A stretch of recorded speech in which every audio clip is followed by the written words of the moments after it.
Bien, jóvenes, buenos días. Vamos a iniciar la clase de geografía. Momento para poder compartir la diapositiva correspondiente. A ver, un momentito. Ya, acá está. Bien, pueden ver entonces la diapositiva.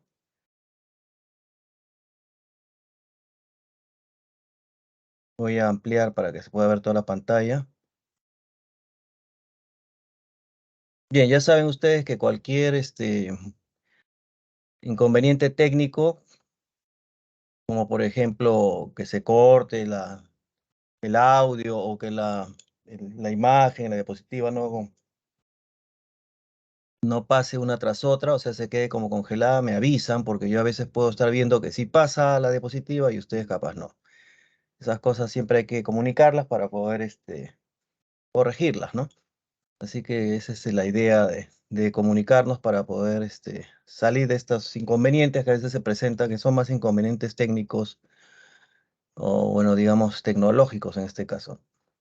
Bien, entonces tenemos el tema de la población humana del Perú, estructura, dinámica, migraciones, índice de desarrollo humano, organización del espacio rural y urbano. Bueno, esto de la población ya sabemos que es un elemento del Estado, ¿no? Los elementos del Estado son territorio, población y ordenamiento jurídico, o sea, la Constitución, y la población se considera como el elemento dinámico, ¿no? Dinámico del Estado. ¿Por qué? Porque la población aumenta, la población migra, es decir, recibe migraciones de otros países, así como el caso que ha pasado en Perú en los últimos años, ¿no? Entonces todo eso va modificando la estructura de la población. Las poblaciones a nivel mundial, no solo el Perú, tienden a aumentar, ¿no? A aumentar en número, es decir, aumentar en cantidad. Y los únicos procesos que pueden ocurrir y que disminuyen el número de población repentinamente o pueden detener el crecimiento un tiempo es casualmente las guerras, que es lo que genera una cantidad de muertes, y las pandemias, así como la que hemos tenido del COVID, ¿no? Que también genera una cantidad de muertos y entonces se altera el proceso normal o la tendencia al aumento de la población. La disciplina encargada de estudiar la población es la demografía. Demos es población, grafos, descripción, ¿no? Entonces es la disciplina que estudia la población, analizando pues el tamaño de la población, la estructura, distribución y evolución a través del tiempo, ¿no? Cómo va aumentando poco a poco la, eh, el número de nacimientos por año, promedio, etcétera, ¿no? Ahora, ¿de dónde se obtiene información de la población, no? Básicamente, a quién le interesa también la información es al Estado, ¿no? Al Estado, que a través de los gobiernos que representan al Estado, el gobierno de turno, necesitan saber las necesidades y situación que vive la población para poder tomar decisiones como parte de la política de desarrollo nacional. Es decir, atender pues las necesidades que se evidencian a través de recoger información a través de los censos, por ejemplo, que son cada cierto número de años. No es establecido formalmente en un número exacto, sino cada ciertos años el Estado o el gobierno de turno puede considerar que se necesita información de la población, pero también hay información en los registros civiles, ¿no? Nacimientos, defunciones, matrimonios, etcétera. Encuestas de hogar que son aleatorias, es decir, al azar, en el cual en la institución del Estado, Instituto Nacional de Estadística e Informática, hace una especie de seguimiento a cierto número de familias que son monitoreadas o hacer seguimiento por teléfono cada ciertos meses para preguntar si había alguna variación en la composición familiar. Y de esa manera se hace como un muestreo, ¿no? Es decir, de lo que comúnmente podría ocurrir en una familia a través del tiempo. Los censos, que son organizados por el Estado a través del Instituto Nacional de Estadística e Informática, brindan información básica pues, para realizar diagnósticos sociodemográficos y también brinda información o insumos para tomar decisiones, ¿no? Por parte del gobierno. Provee la información o data que permite identificar a la población beneficiaria de las políticas y programas sociales, como se ha visto, por ejemplo, últimamente con estos bonos, ¿no? Que ha estado dando el gobierno por el tema del COVID, ¿no? Ha estado dando bonos a ciertos sectores de la población que se consideraban vulnerables, ¿no? Esta información es recogida pues, por el Instituto Nacional de Estadística e Informática y a través de los censos, que el último gran censo ha sido el censo del año 2017, que viene a representar el 12º censo de población, 7º de vivienda y 3º de comunidades indígenas.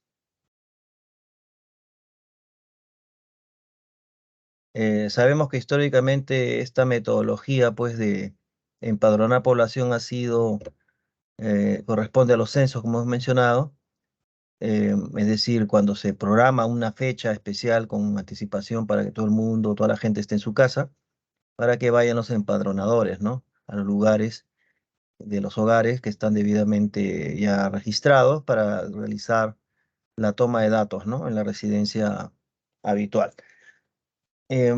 Ahora veamos las principales variables e indicadores demográficos. Esto quiere decir que aquí vamos a conocer algunas variables que nos muestran información de la población y que recomiendo que estudien porque estos temas de acá de variables, indicadores, son casi siempre temas de preguntas, ¿no? Porque es un tema muy importante, un aspecto importante de este tema de la demografía. Tenemos el concepto de población absoluta. Creo que su nombre ya lo sugiere, ¿no? Población absoluta. ¿Qué significa eso? El número total de habitantes en un territorio específico en un momento determinado. O sea, cuando dice un momento determinado se refiere en un año, en una fecha específica, ¿no? Se considera la población censada y a la población omitida durante el empadronamiento. Esto de la población omitida es la población que no se le pudo censar directamente, pero que se sabe de su existencia indirectamente, ¿no? Por los datos que se tiene de la población o del pueblo o ciudad que uno está visitando. Esto de la población omitida a veces ocurre en algunos caseríos o pueblos pequeños de la zona andina o la selva, que por X motivo no se pudo tener acceso el día del censo, pero que se infiere la cantidad de población que existe por los datos que están presentes en las municipalidades distritales, provinciales, etcétera, o en las comisarías, etcétera. Entonces se asume de todas maneras que al ser omitida, de ser censada directamente, se tiene información indirecta, ¿no? Entonces se cuenta de todas maneras en la población absoluta.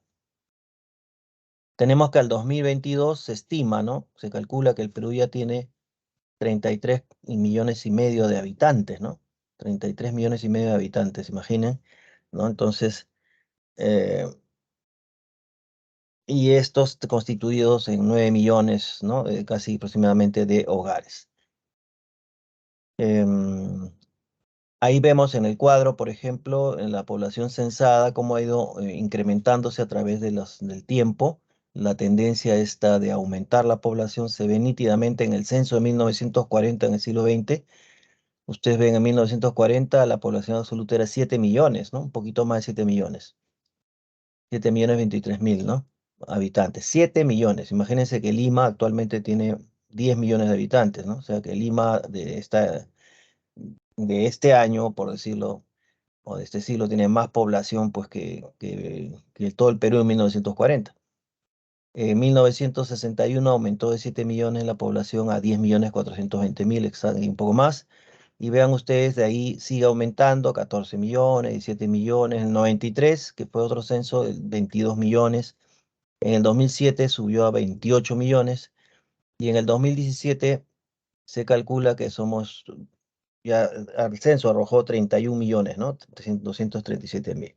Ahora, como es el 2017, estamos 2022, 23, ¿no? Pero ya tomando en cuenta que recién se inicia este año 2023 en los primeros meses, hasta el 2022, se ha proyectado que la población ha aumentado ya desde el 2017 de 31 millones a 33,5 millones de habitantes, ¿no? O sea que la tendencia a aumentar es evidente, ¿no? Según los datos.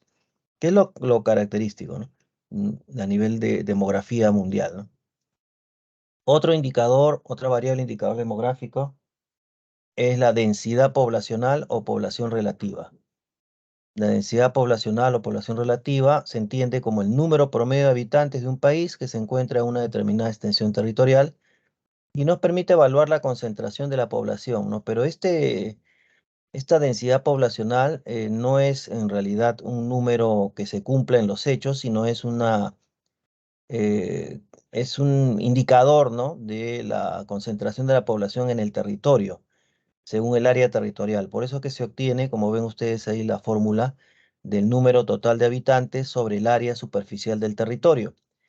En el caso de, y eso, esa división entre el número total de habitantes y la superficie determinada nos da la densidad poblacional o población relativa, también le llaman, ¿no? Población relativa.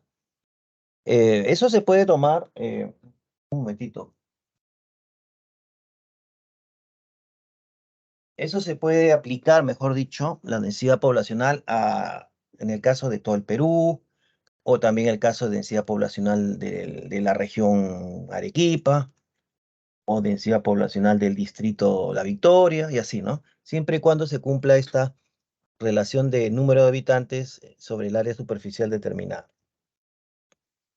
En el caso de población, de la densidad poblacional de todo el Perú, tendríamos que dividir pues los 30 y tantos millones que tenemos, 32 millones, sobre el área de la superficie del territorio, 1.285.000 y tantos kilómetros cuadrados, para que nos salga la densidad o el número de habitantes por kilómetro cuadrado, vendría a ser el resultado.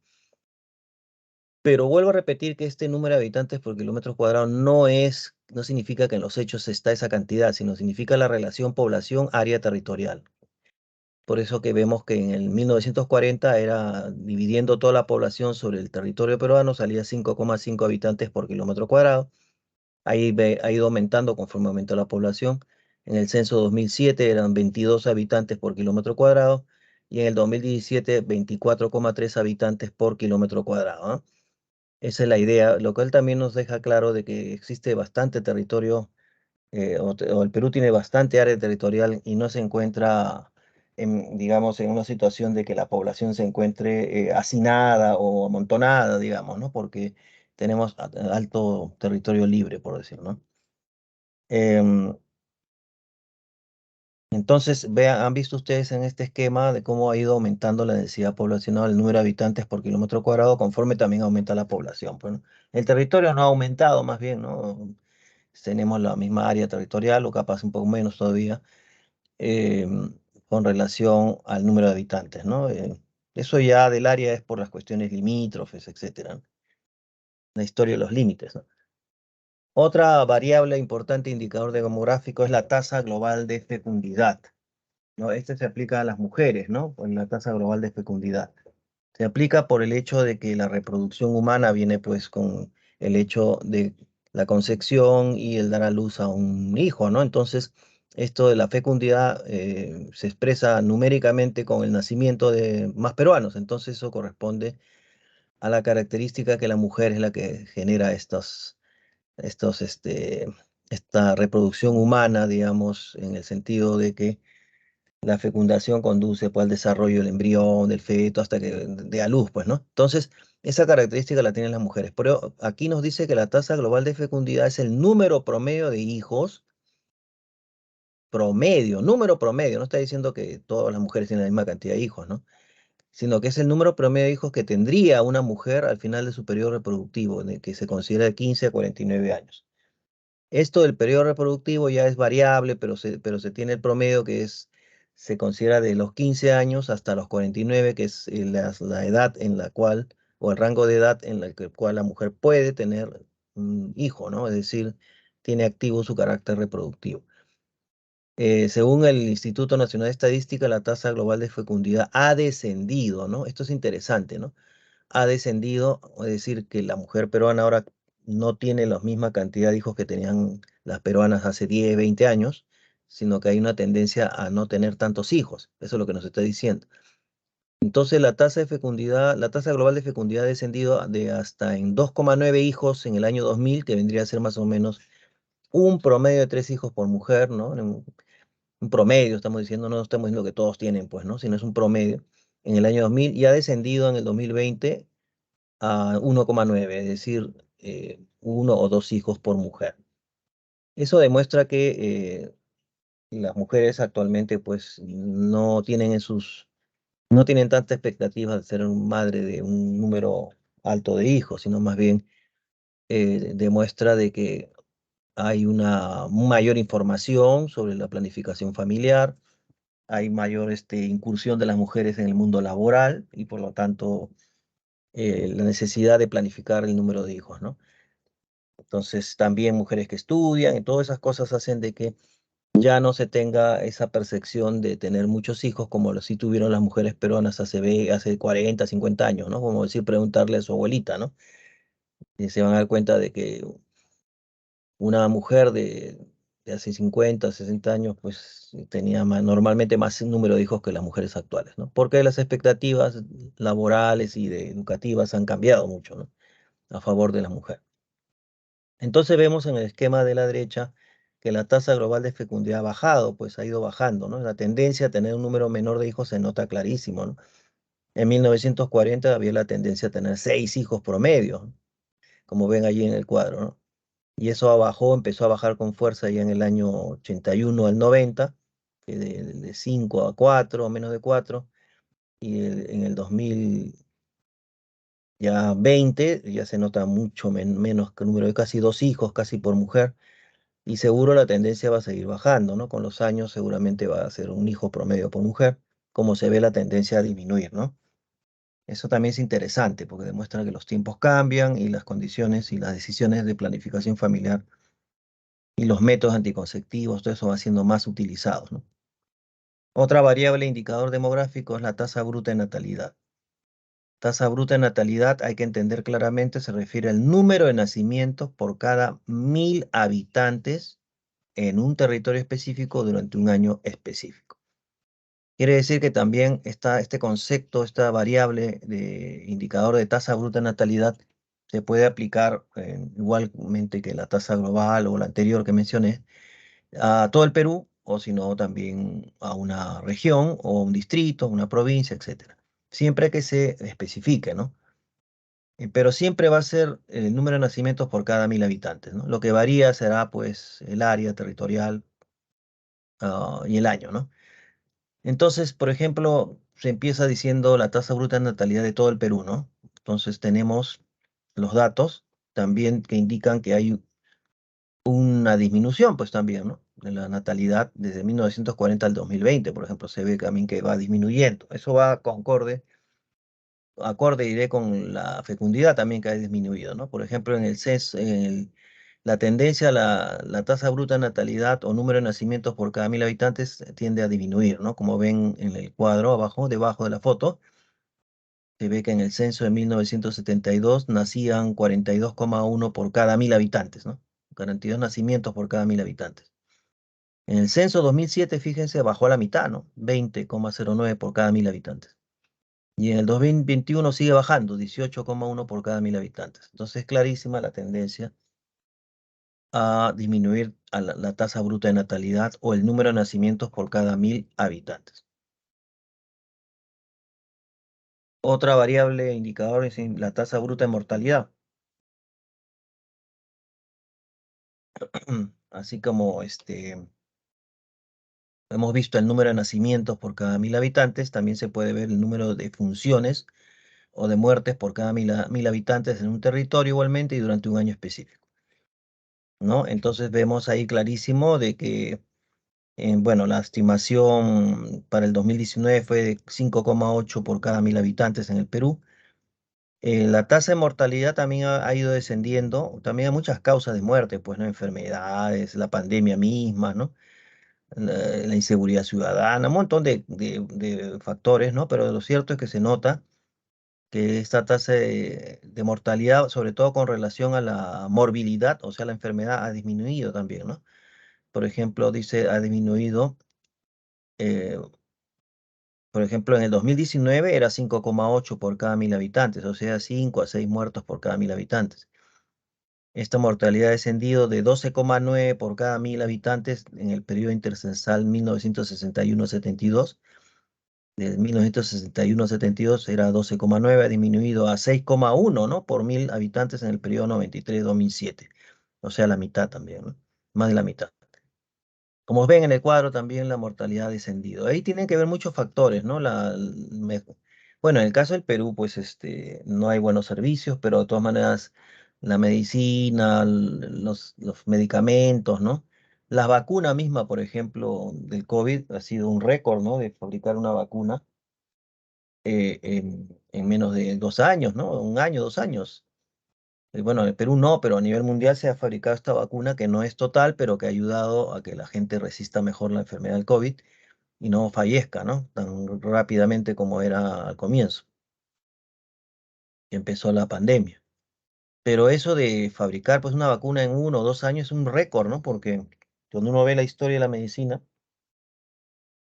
se da cuenta pues que las enfermedades, las epidemias, la gripe, la viruela, ¿no? La fiebre amarilla, etcétera, el cólera, todas estas enfermedades eran muy mortales, ¿no? El número de muertos era muy elevado y para que haya una vacuna, el sarampión, etcétera, se ha demorado como 20 años, ¿no? En elaborar una vacuna.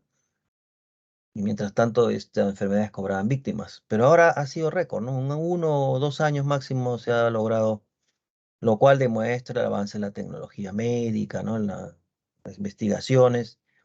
Y eso, parece mentira, ha contribuido pues a la disminución del número de muertos por cada 1000 habitantes, ¿no? O sea, la tasa bruta de mortalidad ha disminuido también. Clarísimo se ve en el cuadro, ¿no? Del 40 al 2020. Bueno, habría que ver 2020 acá hasta el 2023, ¿no? Seguramente va a haber un ligero aumento, tal vez por lo del COVID, ¿no? Por la pandemia. Y también la inseguridad ciudadana, ahora también mismo cuántos muertos, por las cuestiones sociales. Es decir, hay muchos elementos, pues, ¿no? Realmente hay que considerar. Pero la tendencia, como ven, ha sido bajar de todas maneras, disminuir, ¿no? Más por el logro de la medicina, ¿no? De los avances, digamos. Otra variable indicador es la esperanza de vida, que es muy interesante porque se entiende como el número o la media de la cantidad de años que vive una cierta población en un cierto periodo de tiempo, ¿no? También se le llama expectativa de vida. O sea, es el promedio, digamos, de años que vive un peruano, ¿no? En la actualidad. La idea es que esta esperanza de vida refleja también las condiciones de vida que ofrece un país, ¿no? Por ejemplo, si nace un peruano ahora, un bebito, ¿cuánto se tiene de esperanza de vida en la situación actual del Perú? Aunque parezca mentira, la esperanza de vida en el Perú ha aumentado, ¿no? Ha aumentado. Ah, vamos viendo ahí, por ejemplo, en el cuadro a la derecha se ve clarísimo. En 1940 el peruano vivía entre 30 y 40 años promedio, ¿no? Y al 2020 ya pues llega a 70 y tantos años, ¿no? Y las mujeres siempre viven más que los hombres también. Eso también es una característica, no solo del Perú, sino todo a nivel mundial, ¿no? Y eso también es entendible desde el punto de vista biológico, ¿no? En estos temas hay que tener presente que tiene que ver mucho la biología también, porque ahí se trata de la vida de seres vivos, ¿no? Del periodo de vida de la especie humana, por decir, ¿no? Igual creo que pasa con las mascotas, ¿no? Por ejemplo, un perro de la calle, no sé, un perro pues que está abandonado puede morir más rápido, aunque un perro vive promedio 12 años, ¿no? Entonces, si un perro está en la calle, está abandonado, a veces come, no come, ese perro puede morir pues al tener 5 o 6 años. Pues si un perro está en una casa, cuidado, todo, come bien, o bueno, está bajo techo, si no pasa penurias, puede vivir 12, 13, 14 años. Eso más o menos es la idea de la esperanza de vida en los humanos. También las condiciones materiales pueden mejorar, no, perdón, la expectativa de vida de los seres humanos. Y eso ha ido mejorando también. Perdón. Entonces, hay que entender esto, ¿no? Por eso dice aquí que en las últimas 3 décadas la esperanza de vida de la población peruana ha aumentado cerca de 11 años, ¿no? A un promedio entre hombre y mujer de 76,9 años en promedio. O sea que el peruano vive en promedio 76 años, tanto hombre y mujer. Pero si desagregamos, vemos que las mujeres viven más, 79,5 años, y los hombres 74 años promedio. Ahora, eso tiene sus explicaciones, pues, ¿no? También, por supuesto, el hombre vive menos porque a veces hay también trabajos más riesgosos para el hombre, ¿no? Por ejemplo, trabajar en las minas, ¿no? Mayormente son obreros hombres los que trabajan en las minas. Si bien es cierto, hay ingeniero de mina mujer también, pero la parte más dura del trabajo la hacen los obreros. Y a veces puede haber derrumbes, accidentes, o hay trabajos que son de mucho riesgo, por ejemplo, limpiar las lunas de un edificio, un rascacielos en Estados Unidos, ¿no?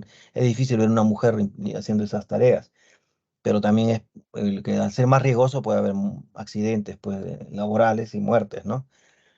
Otra cosa también que hay que tener presente es que la mujer biológicamente es más fuerte que el hombre por la misma tarea. Acá no vamos a hablar nada de cultura, estamos hablando de biología, por si acaso, ¿ya? No vayan a pensar que yo estoy haciendo afirmaciones culturales que dañan la susceptibilidad de la mujer del hombre. No, no, no, acá estamos hablando de biología pura.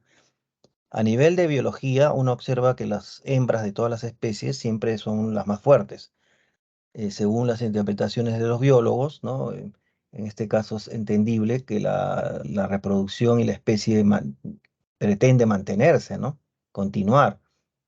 Los genes se transmiten, 50% del padre, la madre, de cualquier especie, estamos hablando, no solo humana, ¿eh? Y las hembras tienden a vivir más porque tienen la tarea, pues, de continuar la especie, ¿no? De reproducirla. Y bueno, entonces, eso desde el punto de vista de biología. Culturalmente se puede decir lo que sea, ¿no? Pero biológicamente es así en todas las especies de animales. Y el hombre es una especie animal también, pues, ¿no? Biológicamente hablando.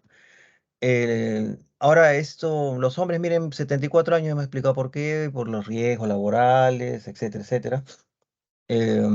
Y acá hay una cosa interesante que les quería invitar a reflexionar, ¿no? Hace poco ustedes sabrán, por cultura general, que la comisión del Congreso, una de las tantas comisiones de nuestro Congreso, pues tan criticado con mucha justicia, diría yo, ha aprobado un predictamen que va a pasar al Pleno del Congreso a ser debatido, para ver si se aprueba o no, de que la jubilación en el Perú suba a los 75 años. Seguramente han visto eso, algunos de ustedes, 75 años.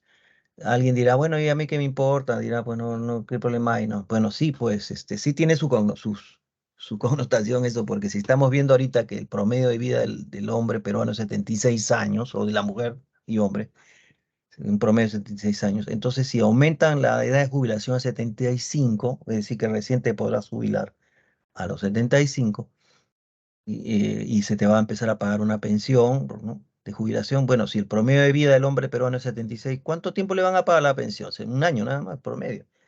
O 2, 4 años, y ahí se muere, pues, ¿no? Entonces, esa ley, de hecho, está favoreciendo la economía de las empresas, ¿no? Sobre todo de las AFP, ¿no? Y más que de la ONP. La AFP, pues, trabaja con el dinero que recibe el porcentaje del salario, de la remuneración de los trabajadores. Si para jubilarse en una AFP hay que esperar, como dice la ley también, en general, 75 años, la AFP trabaja con el dinero de los trabajadores. Quiere decir que si tienes 75, te jubilas, te pagarán 2 o 3 años, con suerte vivirás 78, 80 si quieren, 5 años y después te mueres. Y lo más probable es que la AFP haya lucrado más con tu dinero que lo que tú te has beneficiado de tu jubilación. Por lo tanto, esa propuesta de ley que ojalá no se apruebe, porque francamente no sé si ustedes se imaginan yendo a un profesor de colegio, y ustedes que son jóvenes que están en el colegio, que tengan un profesor de colegio que tenga 74 años, ya muy anciano, ya ustedes se imaginarán pues que el profesor ya no tiene igual fuerzas, ya se puede quedar dormido incluso en las clases, ¿no? Y se tiene que quedar porque no se puede jubilar hasta que tenga 75. O sea que eso va a ser muy, muy, eh, muy penoso para muchos profesionales que trabajan sobre todo en educación con algún tipo de servicio que no van a poder pues ya rendir como antes porque ya están muy mayores, ¿no? Y sin embargo no se pueden ir porque les van a poner ese límite de que tienen que jubilarse a los 75, lo cual es bien discutible, ¿no? Bien, continuemos entonces la dinámica de la población peruana, la evolución de la población total, ¿no? Vamos viendo en el caso del Perú, la población en el Perú ha ido evolucionando en el tiempo, ¿no? Y de forma creciente, como hemos venido mostrando, es decir, aumentando, como lo muestra el cuadro también ahí, que de 1947 millones pasamos al 2007, 28 millones, y de 2007 al 2017, o sea, 10 años después, 31 millones. Entonces vamos viendo de que en este periodo intercensal de 2007 al 2017 se evidenció un crecimiento de 3 millones, ¿no? 16.621 habitantes en 10 años, ¿no? Más o menos, un periodo 9, 10 años. Entonces, eso se ve el aumento poblacional, ¿no? Cuando uno más o menos ve esto, es ahí donde se hacen hacen los estimados, ¿no? Los estimados, entonces, nos pueden decir, no sé si acá lo dice, no lo dice. Bueno, en todo caso, lo vamos viendo, que si ustedes hagan su cuenta, más o menos hay un número anual de nacimientos de 300.000 nuevos peruanos. O sea, la idea es que promedio nacen 300.000 peruanos cada año, ¿no? 300.000, o hasta un poco menos también, ahora últimamente ha bajado, seguro a 250.000, etcétera. Pero siempre siguen naciendo, pues, ¿no? No como antes, pero sigue habiendo un número de nacimientos. Y por eso se puede proyectar una estimación del crecimiento de la población y la población actual, ¿no? Que hemos visto como 33 millones, creo, hace un momento, ¿no? Se ha proyectado que debemos estar en 33 millones. Entonces, la evolución de la población peruana según la región también es interesante ver, ¿no? Ustedes saben de que ha habido desde la década del 50, en el siglo XX, desde el 40, 50 para adelante hubo una gran migración de la gente, de población de la sierra hacia la costa, a la ciudad de la costa, en especial a Lima, ¿no? Eso demuestra, por ejemplo, cómo ha ido creciendo y cómo ha ido variando la población por regiones, entendiendo costa, sierra y selva. Vemos, por ejemplo, en la costa que en 1940 vivían unos 28 millones de peruanos en la costa, ¿no? 28 millones, perdón, digamos en porcentaje, en un 28%, perdón, disculpen, un 28% vivía en la costa. Y vemos cómo ha ido aumentando, ¿no? La población en la costa, en el 61, en el 2007, 54% viven de la población peruana en la costa. Y en el 2017 tenemos que en la costa peruana viven 59%, 59%, que viene a ser unos 17 millones de habitantes. Si tenemos que en el Perú somos 33, podríamos decir que casi un poco más de la mitad de los peruanos de todo el Perú se encuentran en la costa, ¿no? Y cuando vemos qué ciudad tiene más población en la costa, es Lima, de hecho, ¿no? Lima tiene como 10 millones, o sea que si somos 33 millones, Lima tiene casi un tercio, ¿no? Un poco menos de un tercio de la población peruana. Solo Lima estamos hablando, ¿no? Y en la costa ya la mitad de la población, un poco más de la mitad de la población peruana está en la costa. Y en la sierra vemos que ha disminuido. En 1940, tomemos el año 40, ¿no? En el 1940 en la costa solo había 28% de la población peruana. Y en la sierra en 1940, 65%. O sea que en 1940 había más población peruana viviendo en la sierra que en la costa. Y después esto ha ido bajando en la sierra, claro, porque mucha gente migró de la sierra a la ciudad de la costa. Entonces, así como hay un aumento en la población en la costa, hay una disminución progresiva en la sierra, ¿no? Que en 1940 en la sierra representaba el 65% de la población peruana, ahora en el 2017 representa el 29 o 28%, ¿no? Casi como era la costa en 1940, ¿no? O sea, al revés.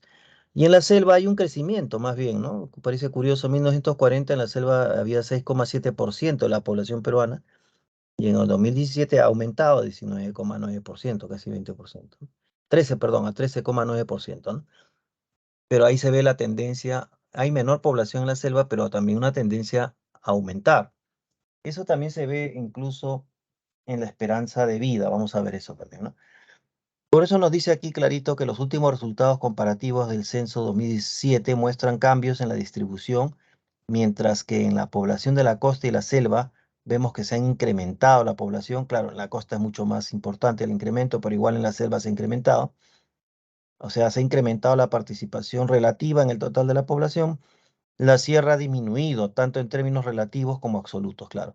Ha disminuido en términos relativos, quiere decir porcentajes, en 28%, de 65 al 28%, y en términos absolutos significa 8.268.000 y tantos habitantes. O sea que en la sierra actual hay 8.200.000 o 300.000 si quieren, en toda la sierra, 8.300.000. Y en Lima, que no es toda la costa, sino es una ciudad capital nada más, 10 millones. O sea que en Lima hay más gente que en toda la costa, en toda la sierra, perdón, peruana, ¿no? En Lima hay más población que en toda la sierra. Eso demuestra el centralismo, pues la distribución inarmónica o desequilibrada de la población, ¿no? O sea, la población peruana está distribuida de manera desigual, desequilibrada, ¿no? No hay un equilibrio en la población. Está más concentrada en la costa y en Lima que en otras regiones. Por ejemplo, la sierra es mucho más, tiene más área que la costa. La costa es una franja estrecha, ¿no? De territorio. Sin embargo, vive menos gente. Y en la selva, que es más grande todavía el área territorial, ha aumentado un poco, ¿no? Pero no lo suficiente como para compararse con la sierra y la costa. El resultado de la dinámica de la población peruana, entonces vemos em, que el resultado censal muestra que Lima, por ejemplo, Piura, La Libertad, Arequipa, Cajamarca y Junín son los departamentos con más población, ¿no? En cambio, los departamentos con menor población en el Perú son Madre de Dios, Moquegua, Tumbes, Pasco y Tacna. Y el departamento de Lima tiene 9.485.405 habitantes, casi 10 millones, ¿no? O 9 millones y medio por lo menos, ¿no? El departamento de Lima. Y ahí vemos la provincia de Lima. No olviden que el departamento está dividido en provincias y las provincias cada una en distritos. Acá nos muestra que la provincia de Lima nada más, con 43 distritos, tiene 8.574.000 habitantes, ¿no? Casi 8.575.000 casi, ¿no? Y la región Lima tiene una población de 910.431 habitantes. Estamos hablando de la región, ¿no? General, ¿no?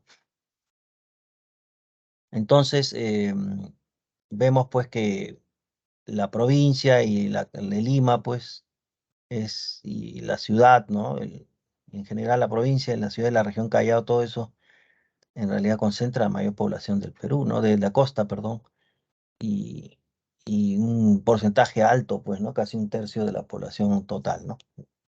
Pero veamos, por ejemplo, en el cuadro de la derecha, que es mucho más, y también interesante ver que en Lima, mientras tenemos 9.485.000, ¿no? Eso los 9 millones sale, pues, si ustedes ven la provincia de Lima sumando más la región, sale pues la cantidad, ¿no? 9 millones en general, 485.000. Esto ya hablando del departamento de Lima, ¿no? O sea, así como se ve en el mapa, el departamento o la región Lima. 9.804.000, no, perdón, 9.485.000 y tantos, que representa un 32,3%. Eh, Veamos pues en comparativamente, ¿no? Lima con 32 millones, perdón, con 9 millones, perdón, Lima, y representando un 32% de la población del Perú. Lima 9 millones, miren Piura, 1.856.000, La Libertad 1.778.000, 1.382.000. O sea que de lejos, pues Lima tiene más población, ¿no? Y Piura, La Libertad y Arequipa pasan el 1.500.000, ¿no? Casi, ¿no? En Arequipa, bueno, 1.382.000. Pero miren a la derecha, los departamentos vienen o sea, los departamentos más poblados vienen a ser Lima, Piura, La Libertad, Arequipa. Y los menos poblados, Madre de Dios, Moquegua, Tumbes, Pasco, miren la cantidad de gente, no llega ni a 200.000, ¿no? No, en el caso de Tumbes sí, y Pasco, ¿no? Madre de Dios es una cosa impresionante, ¿no? 141.000 nada más, 70 habitantes, o sea, 0,5%, Moquegua 174.000, Tumbes 224.000, Pasco 254.000. Creo que si sumamos, miren, así a ojo, a la volada, ¿no? Sumáramos la población de Madre de Dios, Moquegua, Tumbes, Pasco, no llega al millón, de hecho, ¿no? No llega al millón, creo que 800.000 nada más, ¿no? Sumando la población de estos cuatro departamentos. Estoy hablando sumando Madre de Dios, Moquegua, Tumbes, Pasco. Es interesante ver que estos cuatro departamentos no llegan ni a un millón, y sin embargo, también es interesante ver que en Lima, en el distrito de San Juan del Lurigancho, distrito estamos hablando, no estamos hablando de departamento, un distrito, San Juan del Lurigancho. San Juan del Lurigancho se estima tiene 1,5 millones de habitantes, es el distrito más poblado del Perú. San Juan tiene 1,5 millones como distrito, que supera en creces a la suma de estos de habitantes de estos cuatro departamentos, ¿no? Aredio, Moquegua, Tumbes, o sea, vean ustedes cómo es la distribución desequilibrada de la población en el Perú, ¿no? No es una distribución equilibrada, sino totalmente desequilibrada, ¿no? Mucha población en Lima, en un distrito, así, ¿no? Tenemos también la dinámica de la población por departamento, ¿no? Bueno, no olviden que los departamentos se convirtieron en regiones, ¿no? Según la política de descentralización. Y en el caso del Callao, la provincia constitucional se volvió la región Callao, o sea, la región número 25, ¿no? Porque antes de la regionalización se hablaba de 24 departamentos, ustedes recordarán, ¿no? Y la provincia constitucional Callao. Ahora esas 24 pasaron a nivel administrativo a ser regiones.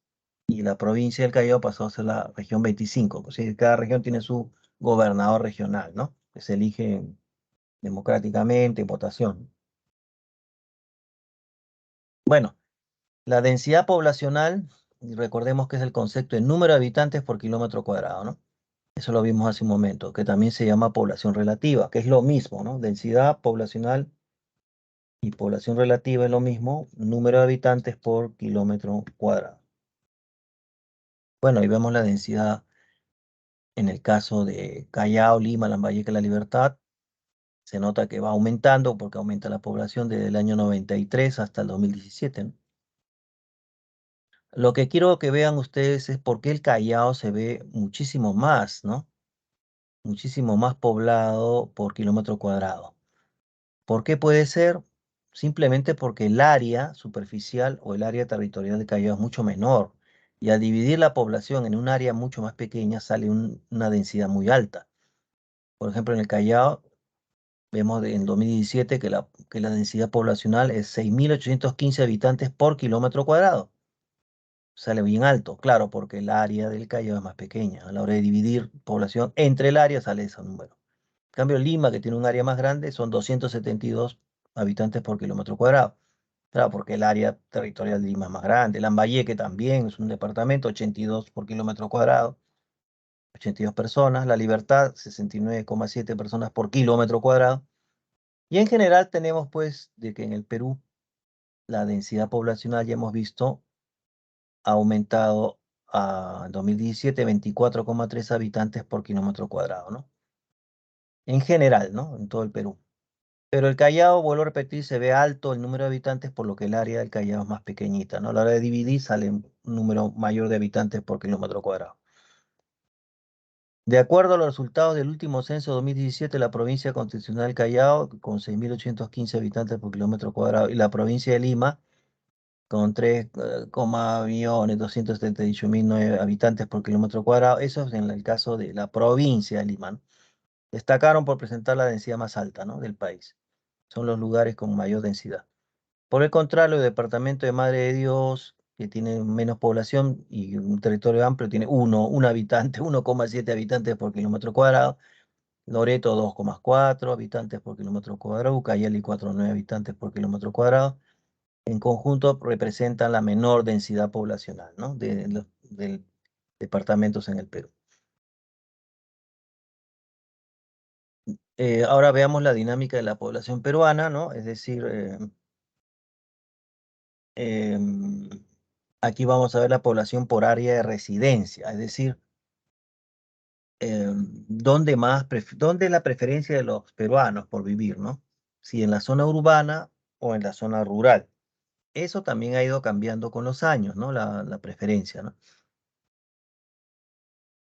Por ejemplo, en el Perú, en el último medio siglo, se ha urbanizado el Perú más, con bastante claridad. Se ha habido un aumento de la urbanización, o sea, de vivir de las ciudades, ¿no? Y también las migraciones internas que ya mencionamos en la década de 1940 hacia adelante, en el siglo XX, había mucha migración de la sierra hacia la costa.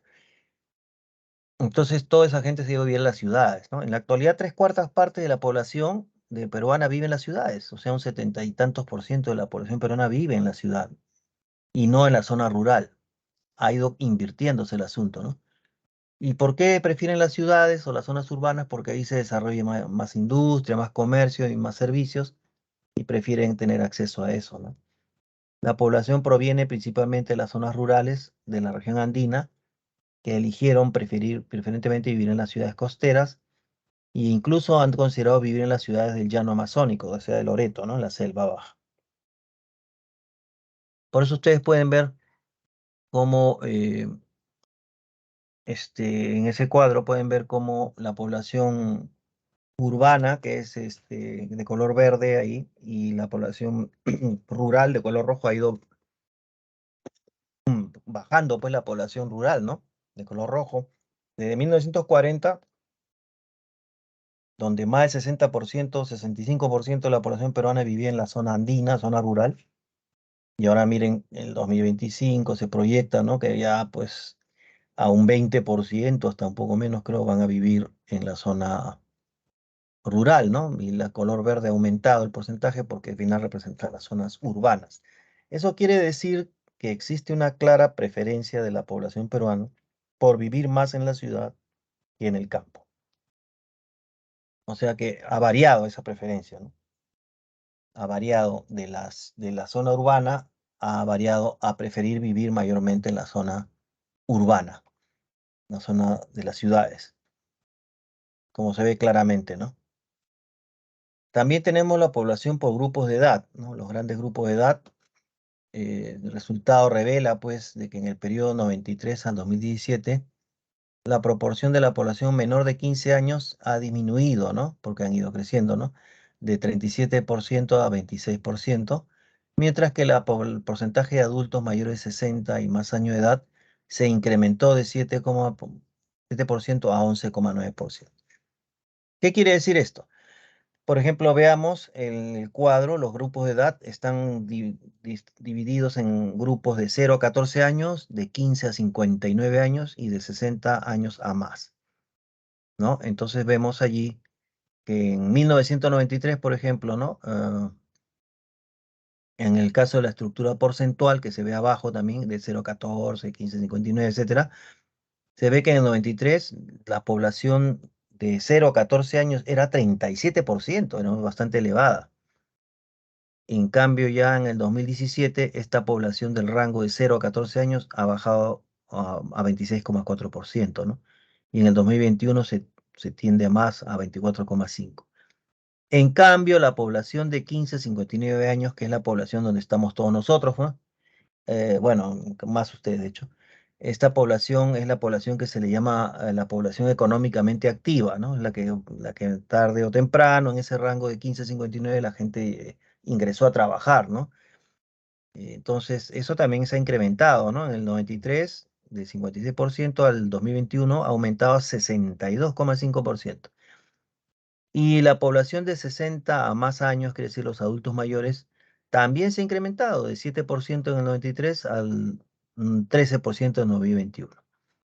En otras palabras, podemos decir que la población de 15 a 59 y de 60 más años ha ido aumentando. En cambio, la población de 0 a 14 ha ido disminuyendo, como ven, ¿no? De 37 a 24%. Eso, bueno, es porque también uno va creciendo, pues, no, o sea, había antes más jóvenes, pero también se puede ver de que la población electoral, por ejemplo, está más concentrada entre los 15 y 59 años, ¿no? Porque de 18 años hasta los 70 puedes votar, ¿no? Y miren que representa el 62%. Entonces, por lo tanto, los políticos tienden a dirigir sus mensajes a esta población, ¿no? De este rango, porque saben que es la mayor población que está en edad, mm, digamos, para votar, ¿no? Para, o sea, son la clientela política, digamos, para los políticos esta es la gente a la que ellos intentan agradar, ¿no? Y como ustedes ven que de 15 a 59, pues de 15, 16, 17, 18, 19, 20 hasta los 30 años son jóvenes, ¿no? Ahora se habla de una adolescencia incluso extendida. Entonces, los políticos saben de que hay que agradar a los jóvenes para que voten por ellos y eso explica por qué hasta Kuczynski, que era un hombre bien mayor, estaba bailando canciones modernas, ¿no? Eh, este, y eso, eh, bueno, entonces, eso también es información que los políticos utilizan, ¿no? Cómo manipular a los jóvenes, bueno, llegar a ellos. La dinámica poblacional por sexo, ya hemos dicho que hay un poquito más de mujeres que hombres en el Perú, pero un porcentaje bajo, ¿no? Pero hay, pues, ¿no? Los hombres son el 49,2% y las mujeres el 50,8%, ¿no? Hay un promedio de 480.370 más mujeres que hombres. Los departamentos de Madre de Dios, San Martín, Tumbes, Ucayali tienen más del 50% de población masculina, ¿no? Pero como ustedes ven, la pirámide poblacional se ha ido un poco, la base se ha ido un poco acortando, pero igual sí es una pirámide cuya cúspide o vértice se tiende hasta a las personas a representar a hombres y mujeres con edades avanzadas, ¿no? En la base 0 a 4 años, de 10 a 14, vemos que siempre es más población joven en el Perú. Y ya la población desde los 50 hasta los 74, 80 ya se ve que va disminuyendo, ¿no? Entonces, esto demuestra que la población peruana es mayoritariamente joven en realidad, ¿no? Mayormente joven. Esta pirámide se puede ver al de cabeza en Europa, por ejemplo, en Alemania no quieren tener hijos casi, entonces es como que la pirámide estuviera invertida de cabeza. Hay poco número de nacimientos, pocos niños y mayor cantidad de gente vieja o más adulta, ¿no? Por decir, en Europa. Esos son ya cuestiones culturales, de planificación familiar, etcétera, ¿no? Tasa de crecimiento poblacional. La tasa de crecimiento promedio anual es el indicador, dice que evalúa la velocidad del incremento anual de la población en términos relativos, ¿no? O sea, qué tan rápido crece la población. A eso también vamos viendo que va disminuyendo, ¿no? La tasa de crecimiento poblacional es la suma, acá viene una fórmula, ¿no? ¿Cómo se saca la tasa de crecimiento poblacional? Como la suma de la diferencia entre tasa de natalidad, o sea, la diferencia, la resta entre tasa de natalidad, sea número de nacidos, y la tasa de mortalidad, número de muertos. Eso nos va a dar como resultado el crecimiento natural de la población. Y también la diferencia entre la población que entra a un territorio y la que sale de ese territorio, o sea, la tasa neta de migración. El inmigrante es el que ingresa a un territorio y el emigrante es el que se va de un territorio a otro lado. En este caso, un inmigrante puede convertirse o puede ser primero un emigrante, por ejemplo, el caso de los venezolanos, ¿no? Los venezolanos que han venido son emigrantes en su país, pero cuando ingresan al Perú a vivir son inmigrantes, o sea, quieren quedarse a vivir, ¿no? Esa es la diferencia entre un migrante y un turista, pues el turista va a otro país a visitar y se regresa. Un inmigrante lo que quiere es ir a un país y quedarse a vivir, llevar a su familia, etcétera, ¿no? Según el Instituto Nacional de Estadística, la población del Perú se incrementó en 301.662 habitantes cada año entre el año 2007 y 2017. ¿Qué quiere decir eso? Que entre el 2007 y el 2017 nacían un promedio de 300.000 peruanos, ¿no? 301.662 peruanos por año. O sea que en el 2007 nacieron 301.000, 2008 301.000 y así, ¿no? Promedio hasta el 2017. Eso significa que en cada 3 años tenemos 900.000 más peruanos y eso quiere decir que estamos cerca a aumentar 1 millón de peruanos cada 3 años y medio, 4 años, 1 millón más de población. Es el ritmo de crecimiento, digamos, por el número de nacimientos por medio que tenemos por año, ¿no? La gente sigue naciendo, pues, pero no a la misma velocidad ni en la misma cantidad, pero sigue creciendo la población. Ahí vemos la fórmula mejor expresada en la parte de la derecha. Tasa de crecimiento natural sale de restar tasa bruta de natalidad con tasa bruta de mortalidad, o sea, los números vivos que hay, que están vivos. Y la tasa de crecimiento real sale de esa resta de la tasa bruta de natalidad menos la mortalidad, más el número de inmigrantes menos el número de emigrantes. O sea, el número que ingresa y los que se va. Sale la tasa de crecimiento real total. Y vemos que la tasa de crecimiento del año 1950, y donde se proyecta hasta el 2070, va bajando, ¿no? Pero vemos ahí, la población va creciendo, como vemos en las barras de color celeste, va aumentando, pero más lentamente a partir del 2000, bueno, ahí ya se proyecta al 2040, 2070, ¿no?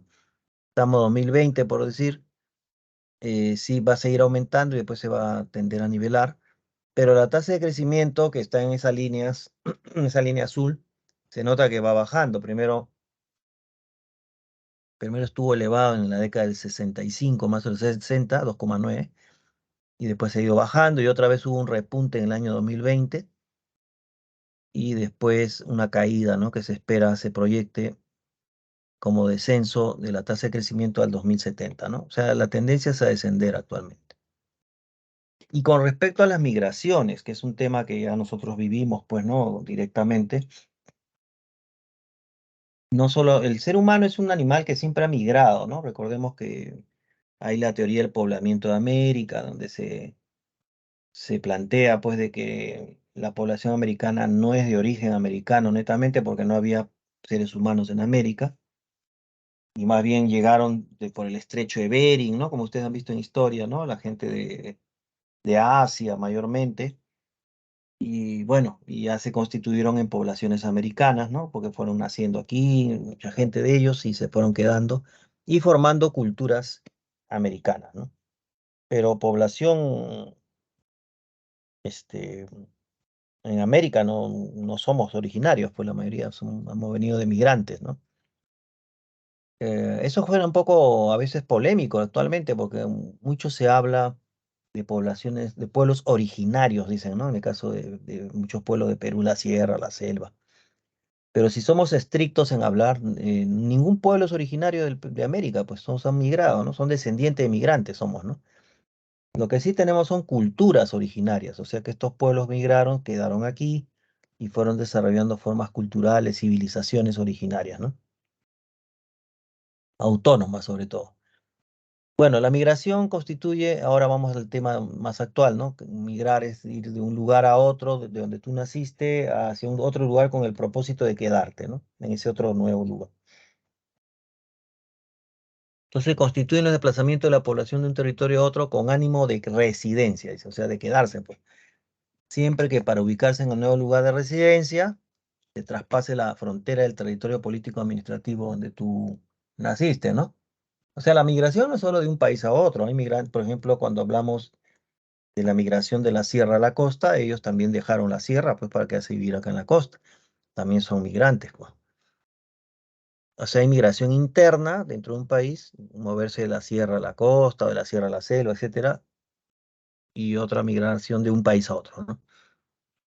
Entonces, las causas de la migración son mayormente socioeconómicas, ¿no? Es decir, la gente migra buscando mejores condiciones de vida donde va, mejorar un nivel de empleo, mejorar sus ingresos. También puede ser una causal de migración, no solo lo socioeconómico, que es mayormente lo más explicativo de estas migraciones, como el caso de los venezolanos, han venido porque en su país no tienen trabajo, ganan muy poco, entonces buscan mejores condiciones, ¿no? Oportunidades, por decirlo. Y bueno, el Perú, así como tiene todos sus defectos, bueno, pues igualmente la gente trabaja duro y tiene un poco de plata, ¿no? En cambio, en Venezuela parece que ni eso. La degradación del medio ambiente también puede ser debido a desastres de origen natural, puede ser una causal de migración, ¿no? Un terremoto, por ejemplo, en Pisco, ¿no? Cuando hubo el terremoto 2007, se cayeron varias casas, pues, mucha gente se habrá quedado a reconstruirlas y otras habrán migrado. El alto crecimiento de algunas regiones también que se vuelven atractivas porque tienen más industrias, más áreas urbanas, mejor acceso a servicios básicos de salud, educación, etcétera, como el caso de Lima, que es una ciudad que atrae migrantes porque como Lima así con todo, pues por el centralismo tiene mejores servicios, ¿no? Claro, mejores entre comillas, ¿no? Pero bueno, comparativamente tiene mejores servicios que otras regiones, tanto en educación, sobre todo más en salud, bueno, ¿no? Está saturado, pero bueno, ahí está. Y entonces también puede ser que algunas personas vengan por mejorar sus oportunidades y servicios, ¿no? Y a mejores servicios. Y otras razones de migrar puede ser por cuestiones políticas, que también se dio en el Perú, como el caso del terrorismo, la violencia, los conflictos sociales. En este caso, el terrorismo, pues en los 80, por ejemplo, que empezó en Ayacucho, un momento dado la violencia era tan fuerte y las muertes que habían ahí, entonces muchos ayacuchanos, sobre todo de Huanta, ¿no? Que fue muy golpeado por el terrorismo, migraron, ¿no? Hacia ciudades de la costa. Creo que también a Lima, pues, pero también a otras ciudades, ¿no? Fue una causal de migración, ¿no? La violencia terrorista, una causal política, otros por intereses de mejores servicios, oportunidades, otros porque el medio ambiente donde están está muy degradado por un terremoto, una catástrofe, algo, y otros porque buscan mejores económicas, ¿no? Y laborales. Los tipos de migración son interna y externa, ¿no? Interna, hemos dicho, dentro de un país; externa es cuando te vas de un país a otro, ¿no? Lo interno es el cambio de residencia de un lugar denominado origen hacia otro lugar llamado destino, y la migración interna puede ser de dos tipos. Acá es interesante ver lo que hace el Instituto Nacional de Estadística, ¿no? La estadística sirve para ver muchas tendencias, pero no es la palabra definitiva, ¿no? La estadística ayuda a ver muchas tendencias, ¿no? Pero no cosas muy precisas, a veces numéricamente. Nos dan cierto rango de información. Por ejemplo, el concepto que pone el Instituto Nacional de Estadística de Migración Interna de toda la vida. ¿Qué se considera de toda la vida? Cuando uno ha migrado a otro lugar y se ha quedado un tiempo mayor a 5 años. Si yo me voy a Buenos Aires, Argentina, por decir, ¿no? Y ya estoy viendo 5 años, un poco más de 5 años, y ya sería un migrante de toda la vida. Y la migración reciente sería la que se da en un lapso de tiempo menor a 5 años. Como ustedes ven, esto tiene sus problemas, ¿no? Porque, por ejemplo, ¿qué tal si yo estoy en Buenos Aires viviendo 4 años, ¿no? 11 meses, 30 días, por ejemplo, ¿no? Me falta un día para llegar a 5 y yo sigo siendo reciente, porque es menor de 5 años, pues. Hasta por horas, ¿no? Sigo siendo migración reciente. Pero si me paso de 5 años, una hora, por decir 5 años, una hora, un día, yo ya soy de toda la vida. Como ven, en cuestión de horas, ¿no? Casi para pasar de un concepto de migración de toda la vida a reciente, ¿no? Eh, es, es una cosa media, como ustedes ven, no es muy segura, pero bueno, da una tendencia, ¿no? A la gente de estadística les gusta fastidiarlos mucho porque también estas afirmaciones no son tan precisas, ¿no? Por ejemplo, también hay un chiste muy común que les hacen a la gente de estadística ¿qué dice la estadística si dos personas se van a una pollería, ¿no? Y piden un pollo a la brasa?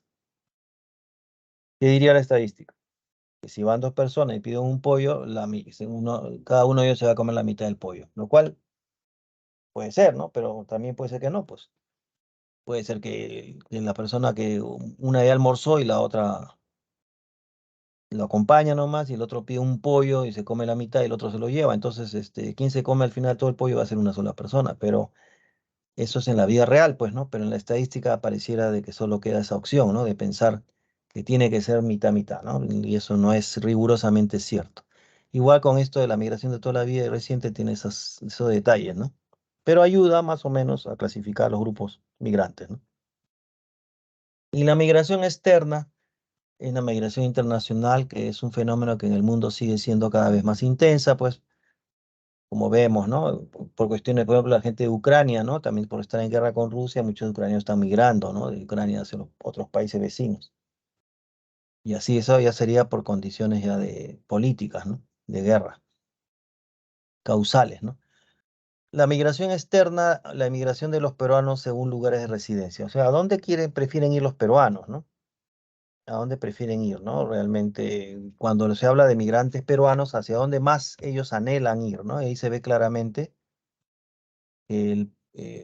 bueno, en el periodo 1990 al año 2019, el número de peruanos en el exterior alcanzó la cifra de 3.241.000, ¿no? Que registraron su salida y no han retornado. Quiere decir que 3.241.000 de peruanos están en el extranjero. Si somos 33 millones, quiere decir que un 8%, un 9% de todos los peruanos están en el extranjero. Eso aumenta las posibilidades de que ustedes mismos tengan o conozcan algún amigo que tiene parientes en el extranjero, porque no es poca cosa, ¿no? Son 9% de la población peruana, ¿no? Quiere decir que alguien de ustedes, o piénsenlo bien, o ustedes mismos, capaz, o un amigo de ustedes, un vecino, de ustedes tiene parientes, están viviendo en Chile, bueno, Argentina y todo. Y ahora, ¿dónde prefieren ir los peruanos si es que tienen la oportunidad de hacerlo? Es a Estados Unidos, ¿no? 30% de los migrantes peruanos están en Estados Unidos porque es el lugar donde más anhelan ingresar los migrantes peruanos. Si no, a España 15%, Argentina 13%, 13,6%, Chile 11,8%, en Italia 10,2%.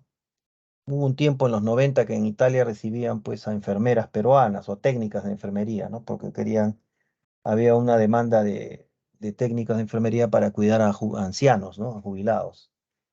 Y las familias italianas muchas veces preferían pagar, pues, una persona que estuviera con su familiar anciano, viejito, ¿no? Entonces, muchas peruanas, sobre todo mujeres, ¿no?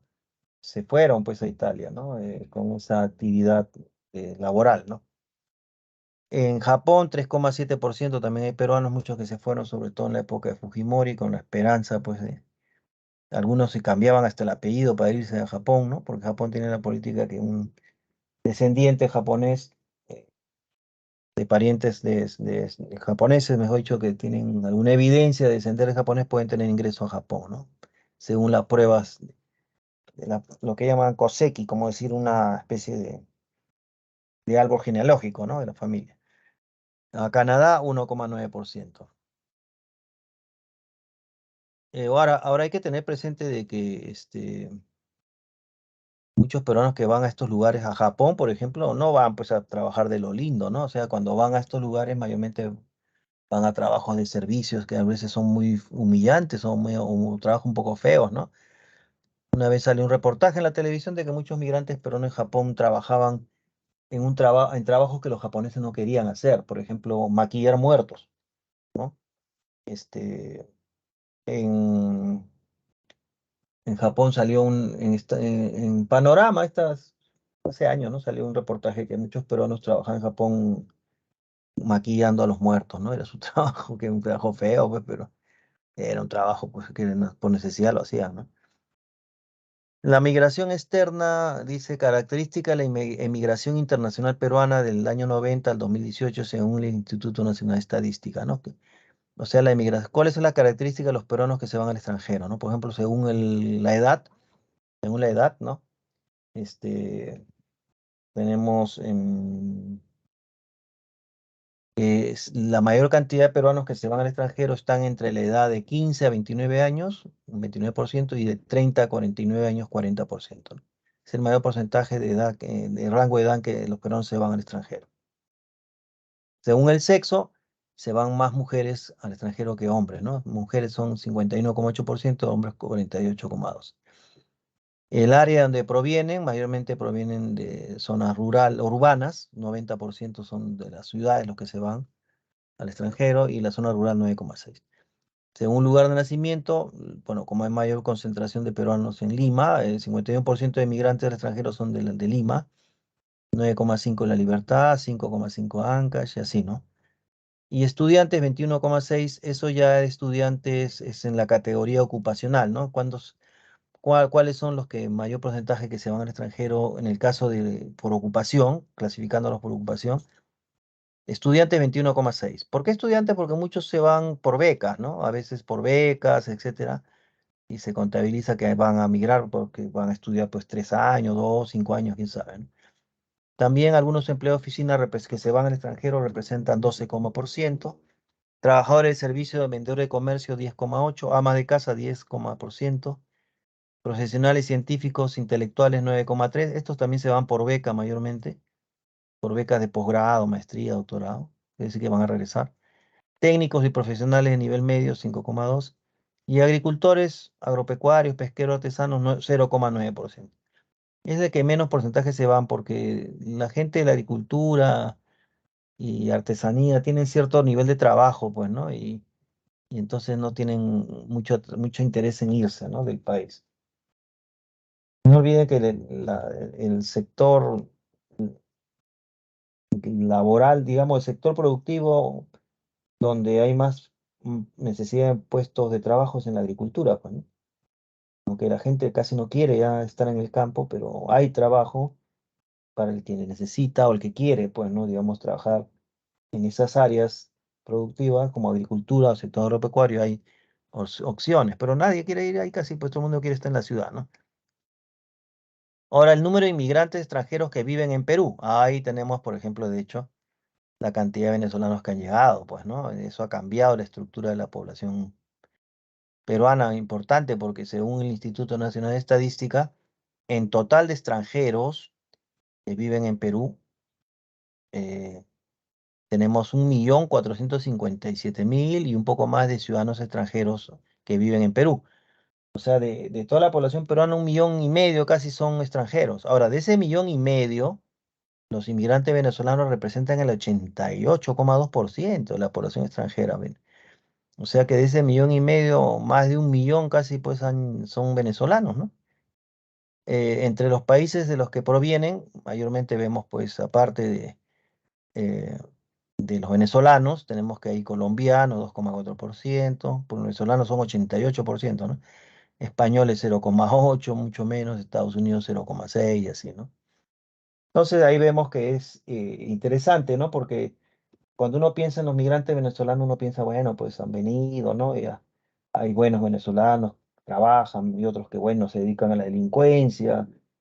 Hay de todo, pues, ¿no? Cuando vienen, ¿no? Entonces, sin embargo, lo que hay que ver es que de todas maneras la población peruana, su estructura va a empezar a cambiar porque estos venezolanos no todos se casan entre venezolanos, también se casan con peruanos y va a haber un montón de niños que son descendientes de padres peruanos venezolanos o muchos venezolanos que tienen sus hijos van a terminar siendo peruanos y en los colegios se va a empezar a ver más con más frecuencia pues niños, ¿no? Que hijos de migrantes venezolanos o de peruanos con venezolanos y así. Y eso está cambiando la estructura de la población, ¿no? De todas maneras es fuerte la presencia, ¿no? Es importante. Bueno, eso va a variar, eso ya no lo vemos nosotros, ustedes tampoco, porque terminaron el colegio, tal vez alguno de ustedes sí, llegó a estudiar con algún venezolano en su salón, y eso ya, eso por ejemplo en mi tiempo no había, pues, ¿no? Yo cuando estudié no había ningún venezolano, todos éramos peruanos, pero ahora muchos estudiantes tienen que compartir, pues, ¿no? Porque así es la realidad, pues, ¿no? Esa es la necesidad y todo esto ahí. Además, ya les he dicho, el ser humano es un animal que migra, ¿no? Ellos no son una novedad, siempre han migrado pero no mismos se van a, hemos visto a Estados Unidos, España, todavía están también, pues, ¿no? Buscando mejorar. Y en el tema de espacio urbano y rural, vemos que eso también tiene que ver cómo el gobierno y las instituciones del Estado o cómo administran esto de el espacio territorial clasificado en urbano y rural, ¿no?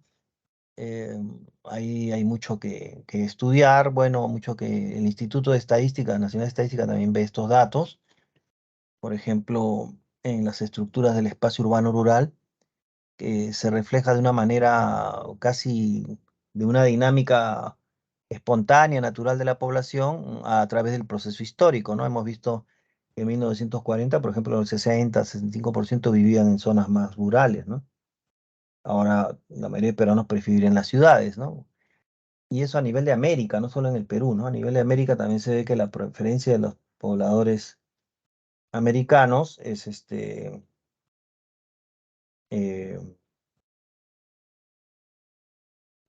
pues vivir, ¿no? En la ciudad, ¿no? Bien, bueno, entonces vemos este dato, ¿no? Dice, los actuales estructuras del espacio urbano y rural son resultado, pues, de un largo proceso histórico, ¿no? En el Perú, a través del Instituto Nacional de Estadística e Informática, INEI, para efectos del censo adopta un criterio mixto, ¿no? Empleando parámetros cuantitativos y cualitativos otra vez para definir qué es urbano y qué es rural. Hay otra de las características que resalta el INEI para poder clasificar qué es lo urbano y lo rural. Entonces vemos aquí que para hablar de que hay un centro poblado urbano tiene que presentar como mínimo 100 viviendas agrupadas contiguamente, o sea, una casa tras otra, ¿no? Como así en las cuadras, ¿no? Por excepción se considera urbano a todas las capitales de distritos, ¿no? Aun cuando no tengan la condición de 100 viviendas agrupadas, pero por ser capital de distrito, se le considera centro urbano, ¿no? Y lo rural, ¿cuál es la característica para ser clasificado como zona rural? Tener por lo menos 100 viviendas agrupadas contiguamente o que teniendo 100 viviendas, estas se encuentran, perdón, menos de 100 viviendas, ¿no? Menos de 100 viviendas agrupadas contiguamente, como en el caso de los rurales mínimo 100 para arriba, ¿no? Sí, más de 100 puede ser. Pero lo rural tiene que ser menos de 100 viviendas agrupadas contiguamente o que teniendo 100 se encuentran dispersas, ¿no? Pues hay una casa por aquí, a 1 kilómetro otra casa, como zona rural, pues, ¿no? Que puede haber zonas de cultivo, etcétera. Entonces las casas no están pegadas, ¿no? No están juntas. Entonces, eso también es una característica para distinguir lo urbano y lo rural. Y según el Estado peruano, las instituciones responsables de la organización pues, del espacio urbano rural son el Ministerio de Vivienda, Construcción y las municipalidades, ¿no? En el caso del Ministerio de Vivienda, tenemos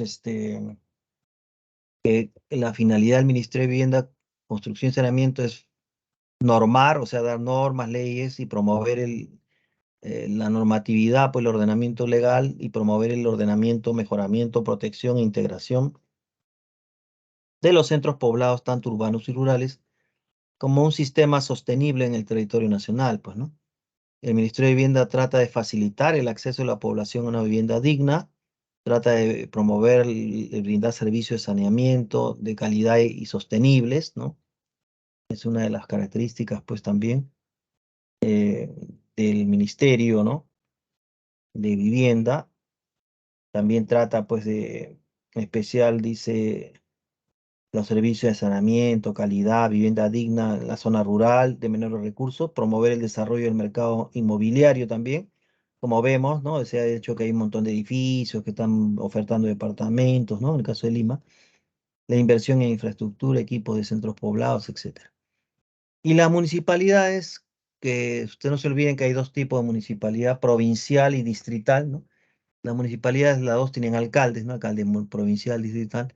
Su competencia se relaciona con la planificación y promoción del desarrollo urbano y rural, sobre todo en el caso de la universidad provincial, ¿no? La organización del espacio físico, uso del suelo, el acondicionamiento territorial, la renovación urbana, la infraestructura urbana o rural básica, la vialidad, el patrimonio histórico también tiene que administrarlo, ¿no? Em, el patrimonio cultural, el patrimonio natural o de paisajes. Y algunas de estas funciones también las comparte con el gobierno regional, ¿no? La municipalidad pues coordina, pues es un gobierno local, ¿no? ¿Cierto, no? Así le llaman, pues gobierno local, que coordina con la regional, gobierno regional, que viene a ser todo el departamento y así, ¿no? Bien, y el índice de desarrollo humano viene a ser este concepto difundido por Naciones Unidas en el cual se comprende que la creación de un entorno de vida donde las personas puedan desarrollar su máximo potencial, o sea, un entorno favorable para que el ser humano desarrolle su potencial, s- desarrolle su vida productiva, creativa, de acuerdo a sus necesidades e intereses, nos ayudan a ver qué tanto el país en estudio puede presentar con estos índices, ¿no?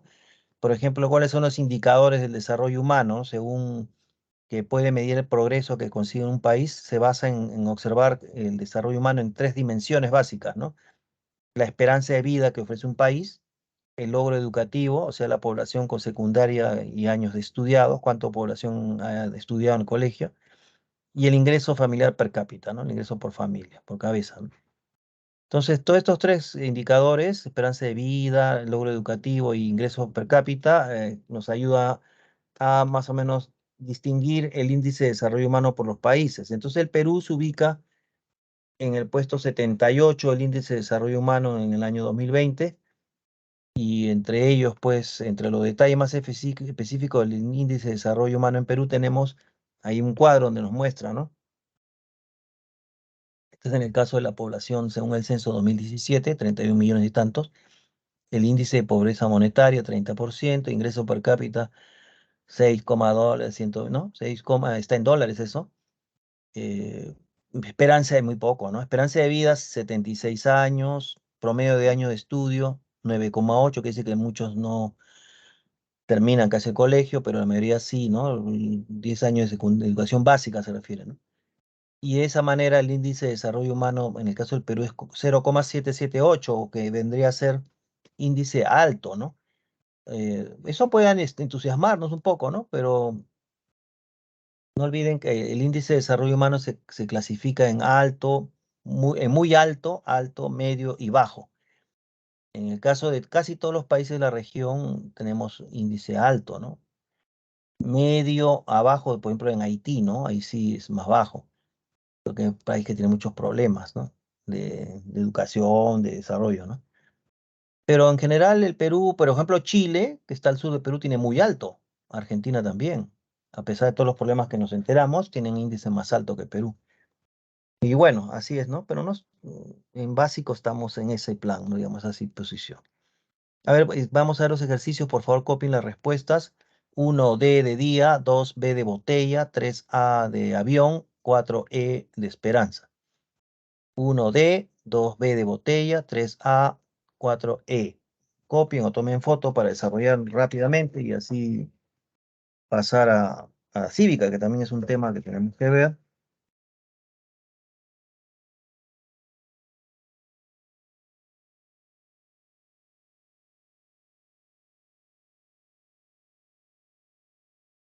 Por favor, rápidamente copien o tomen foto.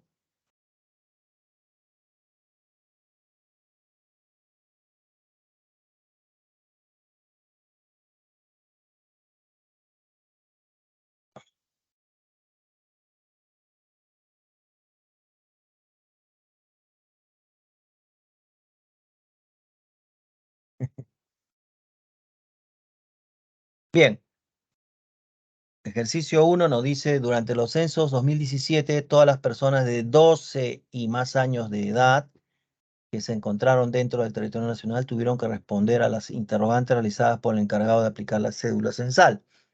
Una de las preguntas formuladas a las mujeres fue, ¿cuántos hijos e hijas nacidos vivos en total ha tenido? La respuesta dada por la mujer entre 15 y 49 años se relacionan con ¿qué? Con la letra D, o sea, con la tasa global de fecundidad, porque le están preguntando a las mujeres, ¿no es cierto? El número de hijos que ha tenido o que digamos, se pretende conocer, ¿no? El número de hijos nacidos vivos, ¿no? Bien, la pregunta 2 es en relación a la evolución de la población peruana en cuanto a su tamaño, distribución y área de residencia, identifica los enunciados correctos. Y bueno, nos dice que en la 2 el enunciado correcto con relación a la evolución de la población peruana en tamaño, distribución y área de residencia, nos dice que es la letra B de Botello, o sea, 1 y 3 es verdad. 1, la provincia de Lima presenta una alta concentración de habitantes por kilómetro cuadrado, cierto. 3, las provincias de Trujillo y Arequipa destacan por sus núcleos urbanos, sí, pues son las ciudades después de Lima, ¿no? De las que se menciona ahí, ¿no? No es que estén centrados, pero se menciona ahí como alternativa. Y los distritos con mayor población en el país se encuentran en Lima Sur, ¿no? Pues estamos hablando que el de mayor población es en el distrito de San Juan del Lurigancho, ¿no? Que estamos mencionando, eh, que es más poblado, ¿no? San Martín también. Por ejemplo, San Juan tiene 1.300.000, casi 1.000.000, eh, más de 1.000.000 de habitantes, ¿no? Bueno, eso ha ido variando, ¿no? Eh, También San Martín, viene también Ate, ¿no? Tienen población alta, pero eso no es Lima Sur, pues. Bueno, el departamento más extenso del país son también los más poblados, no es cierto, pues, porque Loreto es el más extenso y no es uno de los más poblados, ¿no? Lima, Piura y La Libertad son los más poblados. Bueno, ejercicio 3. En el siguiente cuadro estadístico demuestra la evolución de la población censada según región natural y en relación a lo presentado determina el valor de verdad o falsedad de los enunciados. Y ahí nos dice, bueno, que la respuesta, según lo que hemos mencionado, es la letra A, ¿no? O sea, A es que 1 y 2 es verdad y 3 y 4 falso, ¿no? 1 dice la población de la sierra en los últimos 6 décadas disminuyó en términos relativos, o sea, en porcentaje, sí, se nota clarísimo que ha bajado, bueno. 2, la selva manifiesta un crecimiento sostenido en su población desde mediados del siglo XX, sí, pues ha ido creciendo, no espectacularmente, pero ha ido creciendo, ¿no? Como podemos ver ahí, ¿no? De 6,7 en 1940 a 14,2 en el 21 ha crecido, pues. Y el 3 y 4 son falsos, ¿no? La costa en el periodo censal 93-2007 presenta un decrecimiento porcentual, eso es falso, y en el censo del 61, la región de la costa albergaba la mayoría de la población. En el 61, dice la costa albergaba la mayoría, no, pues estamos viendo que la costa era 39 en el 61 y la sierra 52. Falso. 4. Un representante del Instituto Nacional de Estadística e Informática, el INEI, señala que la tendencia de la emigración internacional de connacionales se está incrementando en los últimos tiempos, ¿no? O sea, de los peruanos, ¿no? Con relación al proceso migratorio en mención, identifica las proporciones correctas, nos dicen que es la E, 2 y 4. Del total, 2. Del total de peruanos que han salido del país, el mayor número le corresponde a las mujeres. Cierto, pues, hemos visto eso. Eh, y 4, los nacidos en el departamento de Lima representan el mayor porcentaje de migrantes. Sí, pues, el mayor porcentaje son de Lima, ¿no? Y la 1 es falsa porque no es de entre 15 y 29, hemos dicho, ¿no? Entre 30 a 49 creo que es el mayor porcentaje. Y así. Bueno, vamos a pasar, aunque nos gana la hora, con el tema de educación cívica. No sé si había alguna pregunta en el chat, no hay ninguna. Entonces pasamos al tema de cívica, que también es algo que tenemos que desarrollar, ¿no? Bueno, en cívica tenemos que tocar, ya empezamos con los órganos constitucionales autónomos que están en la Constitución del Perú, ¿no? En este caso son varios de estos órganos que son como 7 o 8 creo, pero sin embargo vamos a empezar por 3 hoy día, ¿no? En la siguiente clase vamos a seguir viendo los otros órganos constitucionales autónomos, que en este caso vamos a ver la Contraloría General de la República, el Banco Central de la Reserva y la Superintendencia de Banca Seguro Administradora Privada de Fondo de Pensiones o AFP, ¿no? Bueno, pero ¿qué son los órganos constitucionales autónomos? Su nombre, eso figuran a partir de la Constitución de 1993, como vemos, ¿no? En la Constitución anterior, que es la de 1979, no había órganos constitucionales autónomos. Estos se establecen a partir del 93. Nos dice que son, ¿no? Los órganos constitucionales autónomos. Ya su nombre lo dice, pues están en la Constitución establecidos y son autónomos. O sea, tienen su propia, digamos, funciones, ¿no? Son diversos órganos establecidos en la Constitución política cuyas funciones son especializadas y se rigen por sus respectivas leyes orgánicas, o sea, por leyes que las estructuran, ¿no? Ley orgánica es una ley que estructura a la institución pública, ¿no? Empecemos por, bueno, son varias, ¿no? Jurado Nacional, OMPE, RNE, Junta Nacional de Justicia, Fiscal, Ministerio Público, Tribunal Constitucional, Defensoría del Pueblo, Contraloría, Superintendencia, Banco Central y así, ¿no? Empecemos por la primera que vamos a ver hoy día, es la Contraloría General de la República. Em, ¿Qué cosa es y a qué se dedica, no? Dice, la Contraloría es el ente técnico, dice, rector del Sistema Nacional de Control. ¿Qué cosa controla la Contraloría? Tiene autonomía administrativa, funcional y económica y financiera. Y en cuanto a su misión, ¿qué es lo que controla? Se encarga de dirigir y supervisar con eficiencia y eficacia el control gubernamental, orientando su accionar al fortalecimiento y transparencia de la gestión de entidades públicas, ¿entiende? La promoción de los valores y la responsabilidad de funcionarios y servidores públicos, ¿no? Eh, ley orgánica del Sistema Nacional de Control y Contraloría de la República, ley número tanto. Entonces, la Contraloría, como estamos viendo, se encarga, pues, entre sus funciones, que estamos, a ver, perdón, a ver si acá sigue. Entre las funciones, vamos a ver ahorita mejor, voy a terminar de ver esta diapositiva, que el contralor actual, por ejemplo, es Nelson Schack Yalta, que lo ven en la foto, pero ¿quién designa al contralor, no? Es designado por la Comisión Permanente del Congreso a propuesta del Poder Ejecutivo, y una vez que el Congreso lo ratifica o lo aprueba, entonces va a tener funciones por 7 años. O sea, su cargo dura más que el periodo de gobierno, que es 5, ¿no? Esa también es para tener cierta autonomía de supervisar, vamos a ver, el buen uso de los recursos del Estado por parte de las instituciones públicas, cuyos funcionarios son designados por el gobierno de turno, ¿no? En el ejercicio de sus funciones, la Contraloría solo puede ser enjuiciado previa autorización del Congreso de la República. El Congreso es el que podría evaluar la necesidad de hacer un juicio de la Contraloría, pero no se ha dado el caso porque lo que más bien la Contraloría, entre sus funciones, vamos a ver, está pues relacionada. La función principal de la Contraloría tiene un tema muy delicado, ¿no? Que es importante, ¿no? Que es velar por el buen uso o el uso adecuado de los recursos del Estado. O sea, tanto en dinero como en infraestructura, ¿no? O sea, el buen uso de los recursos del Estado.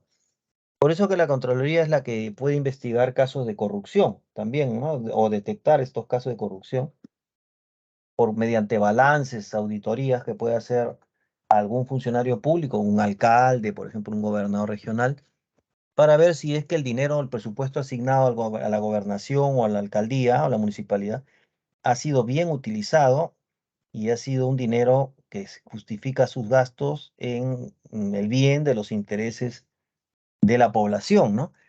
Entonces, esa es una de las razones por la cual muchos gobernadores, alcaldes no quieren a veces invertir todo el presupuesto que reciben, porque puede ser que la Contraloría se presente y con contadores y haga una auditoría de los gastos que ha realizado en la alcaldía, la gobernación, etcétera, hasta puede ser un director de colegio, cualquier institución del Estado que maneje dinero del Estado, la Contraloría puede supervisarlo, ¿no?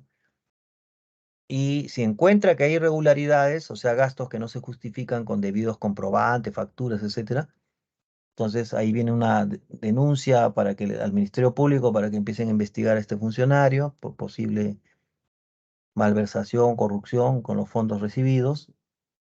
Y ahí se ve, pues, ¿no? Y ahí empieza el problema para los corruptos. Entonces, muchos a veces prefieren no gastar, pues, ¿no? Y esa es una de las críticas que les hacen a los alcaldes, gobernadores, que no utilizan todo el presupuesto que reciben, ¿no? No se entiende por qué, capaz por incapacidad de generar proyectos técnicos debidamente sustentados y debidamente ejecutados también, ¿no? Bueno, entonces la Contraloría tiene tres funciones, vuelvo a repetir: el uso adecuado de los recursos del Estado, supervisa la legalidad de la ejecución del presupuesto del Estado, fiscaliza la ejecución del presupuesto de las regiones y municipalidades, fiscaliza las operaciones de la deuda pública y los actos de instituciones sujetas a control, o sea, instituciones del Estado. Por ejemplo, acá se ve cómo supervisa, controla las regiones en Puno, Arequipa. El gobierno central y sus entidades, ¿no? Pueden ser fiscalizadas por la Contraloría, el gobierno regional, local e instituciones y empresas pertenecientes a lo mismo, las unidades administrativas del Poder Legislativo también, del Poder Judicial, del Ministerio Público y a los demás órganos constitucionales autónomos, ¿no? A toda empresa del Estado, etcétera, o toda institución del Estado que maneje dinero, pues, del Estado que ha sido asignado y que es la Contraloría verifica si ha sido bien utilizado esos recursos del Estado, ¿no? Como ven, es una institución importante, ¿no? Que es muy necesaria la Contraloría en el caso de supervisar el uso adecuado de los recursos del Estado que reciben las diversas instituciones públicas, o sea, estatales, ¿no? Eso es muy importante, pues, porque, como ven ustedes, con tantas denuncias de corrupción que tenemos en el país, la Contraloría contribuye, pues, a la investigación y a la recopilación de pruebas y datos que evidencien un mal uso del dinero del Estado para que sea después denunciado a la Fiscalía y empieza por el Ministerio Público y la Fiscalía empieza una investigación, ¿no?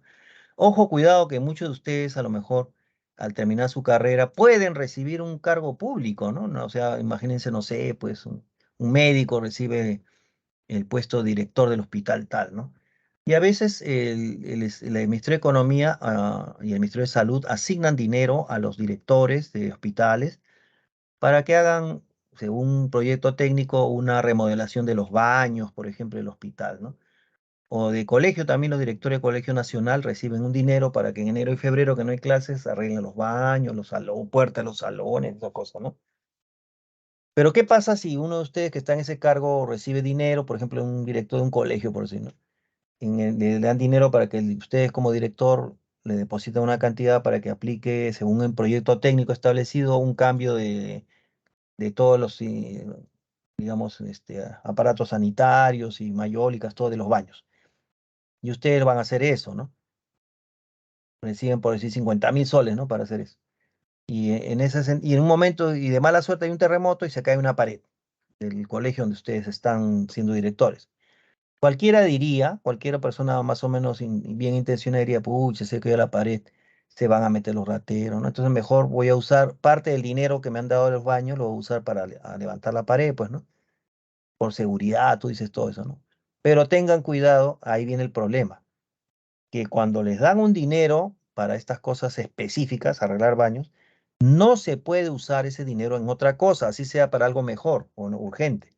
No se puede, porque si no ustedes cometerían malversación de fondos o mal uso del dinero asignado para un tema específico y la Contraloría los puede detectar y inmediatamente los denuncia por malversación de fondos del Estado. Pero tú podrás decir: sí, pero la pared, que esto, que no, pero no, pues eso hubiera gestionado otra cosa otra medida, ministerio, otra cantidad de dinero que el ministerio mande a alguien, pero el dinero que se te dio era para los baños, entonces no se podía usar para otra cosa. Entonces hay que tener mucho cuidado con esos dineros que les asignen para temas específicos sustentados con proyectos técnicos, ¿no? Pasamos al Banco Central de Reserva, que es otro órgano autónomo, que de acuerdo a la Constitución Política es como una persona jurídica de derecho público, con autonomía, ¿no?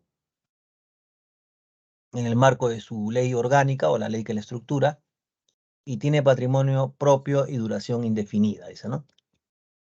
La finalidad del Banco Central de Reserva es preservar la estabilidad monetaria del país y con este objetivo el Banco Central de Reserva implementa su política monetaria mediante un esquema de metas explícitas de inflación, o sea, para evitar pues que haya un desbalance o pérdida del valor monetario, ¿no? En este caso de la moneda peruana.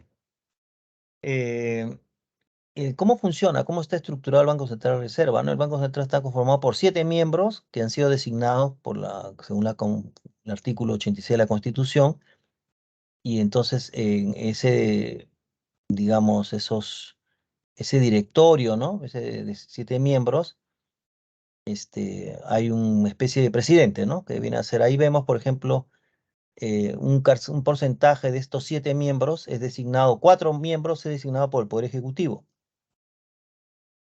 y 3 miembros del directorio, para que sean 7, es designado por el Congreso. O sea, hay una especie de equilibrio ahí, ¿no? Por ejemplo, en la foto de la derecha se ve el actual directorio, ¿no? Ahí ven que el designado por el Ejecutivo es Julio Velarde, que es el más conocido, y las otras personas que están mencionadas. Y el Congreso también 3, ¿no? Oliva, Nera, Chong, y, bueno, Macera, etcétera. Eh, el Banco Central de Reserva del Perú anuncia pues la meta anual de inflación, por eso ustedes escuchan por ahí casi cierto tiempo en la noticia que se dice, se estima que la inflación en el Perú va a crecer para este año tanto por ciento, ¿no? Hay un estimado, ¿no? Y la idea es que no crezca mucho porque si no pierde el poder adquisitivo la moneda, es una serie de problemas, ¿no? Entre las funciones del Banco Central, entonces, Reserva está pues regular la moneda, ¿no? El crédito, el sistema financiero. También está, por supuesto, administrar las reservas internacionales a cargo, ¿no? Del Banco Central que tenga en el extranjero el Perú. Informar al país sobre las finanzas nacionales, también mantener informado. Administrar la rentabilidad de los fondos, ¿no? De dinero, o sea, en este caso de las AFP, como ven aquí.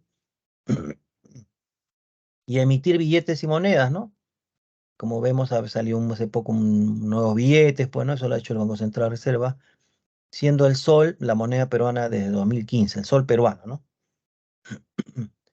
Se quedó como sol porque cuando Fujimori en los 90 ingresó también hizo un cambio de moneda.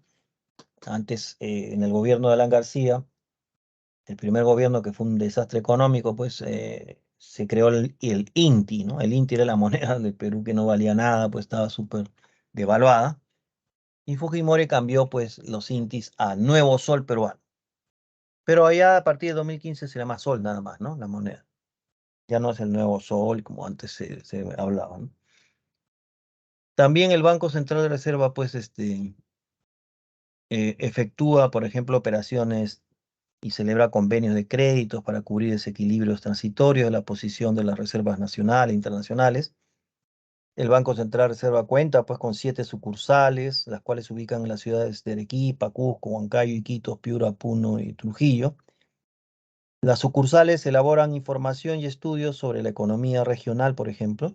Llevan a cabo eventos en su jurisdicción como cursos, seminarios, talleres, entre otros, ¿no? Sobre aspectos económicos y financieros. Y aseguran un adecuado nivel, eh, calidad y composición del circulante, por ejemplo, en el caso de billetes y monedas, eso le llaman circulantes, ¿no? En cada región. Mejor dicho, que funcione el asunto, ¿no? Que esté bien distribuido todo. El Congreso de la República también hay que tener presente, ha promulgado en el año 2021, en junio, una ley que protege de la usura, ¿no? A los consumidores de los servicios financieros. Esta norma facilita o faculta al Banco Central de Reserva del Perú a fijar un tope máximo a las tasas de interés compensatorio en forma semestral para tres tipos de operaciones económicas que se dan, ¿no? Por ejemplo, al crédito de consumo, en general, crédito de consumo de bajo monto, ¿no? Hasta 2 UIT, equivalente a 8.800 soles, ¿no? Cada UIT es 4.400. Créditos para las pequeñas y microempresas. Y también incurren en delito de usura quienes cobran por encima de las tasas establecidas por el Banco Central de Reserva, ¿no? Eso es para que no hagan, como vienen haciendo casi siempre por muchos años, lo que quieren pues las empresas privadas del sistema financiero, ¿no? Bancos, AFP. A veces ponían pues intereses y tasas de intereses que eran muy abusivos, ¿no? Bueno, y el último que vamos a ver es la Superintendencia de Banca Seguros por ahora, ¿no? Porque después sigue, hay otras más que vamos a ver en la siguiente clase, ¿no? El siguiente órgano constitucional autónomo es la Superintendencia de Banca, Seguros y Administradores Privados de Fondos de Pensiones, AFP. ¿Qué hace la superintendencia, no? Es una institución de derecho público cuya autonomía funcional está reconocida por la Constitución Política, como todos estos son organismos autónomos. Sus objetivos, funciones y atribuciones están establecidas en la Ley General del Sistema Financiero. La finalidad principal, podríamos decir, de la superintendencia es proteger los intereses del público, o sea, los intereses de ahorros, dinero, etcétera, del público en el sistema financiero, cautelando la solidez económica y financiera de las empresas supervisadas. Claro, lo que pasa es que ustedes ven que hay bancos, hay cajas, hay cooperativas, hay, no sé, pues en Caja Piura, Caja Sullana, etcétera, ¿no? Que reciben dinero del público. O sea, por ejemplo, yo puedo a lo mejor dejar dinero en Caja Sullana, por decir, o en una caja X, y pretendo ahorrar, me parecen atractivos los intereses que pagan, etcétera, y en un momento dado, a lo mejor la caja tal dice se declara en quiebra. Y si se declara en quiebra, puede ser que puede anunciar que no tiene ni para devolver el dinero a los ahorristas, ¿no? Al ahorro del público. Y para que no pasen esas cosas que antes pasaban, ¿no? Que se declaran quiebra y el público perdía su dinero ahorrado, la superintendencia está vigilando que estas instituciones financieras que trabajan con dinero del público no vayan a presentar indicadores de quiebra o de crisis, ¿no? Y si lo presentan, la superintendencia tiene la facultad de intervenirlos para garantizar la devolución del dinero de los ahorristas, ¿no? Para que no se pierda así de la noche a la mañana. El máximo representante de la superintendencia es designado por el Poder Ejecutivo. El Poder Ejecutivo designa a la superintendente de la banca, seguro, etcétera. AFP es por el plazo correspondiente a su periodo constitucional, ¿no? El Congreso lo ratifica a esta persona designada como jefa de la superintendencia de banca. En este caso, como vemos, es Socorro Heisen. Ahí vemos su foto, la jefa actual de la superintendencia de banca, seguros y AFP. Otras funciones y atribuciones que tiene la superintendencia de banca y FPS, por ejemplo, ejercer el control y supervisión de las empresas que conforman todo el sistema, que es el sistema financiero, sistema de seguros, sistema privado de fondo de pensiones, AFP. Como ven, esos tres pueden trabajar con ahorro del público, con dinero de los ciudadanos, preservar los intereses de los depositantes, o sea, las personas que dejan su dinero, pues, ¿no? Asegurados, por ejemplo, a la AFP, ¿no? La FP también es privada, así quiere decir que un día puede decir que se declara en quiebra y el dinero de los trabajadores se va a perder, no puede ser, pues, ¿no? Por eso que la superintendencia vigila toda esta situación de estas instituciones que trabajan dentro del sistema financiero del Perú. También otra función que es muy interesante es que la superintendencia previene y detecta el lavado de activos y financiamiento del terrorismo a través de la llamada Unidad de Inteligencia Financiera.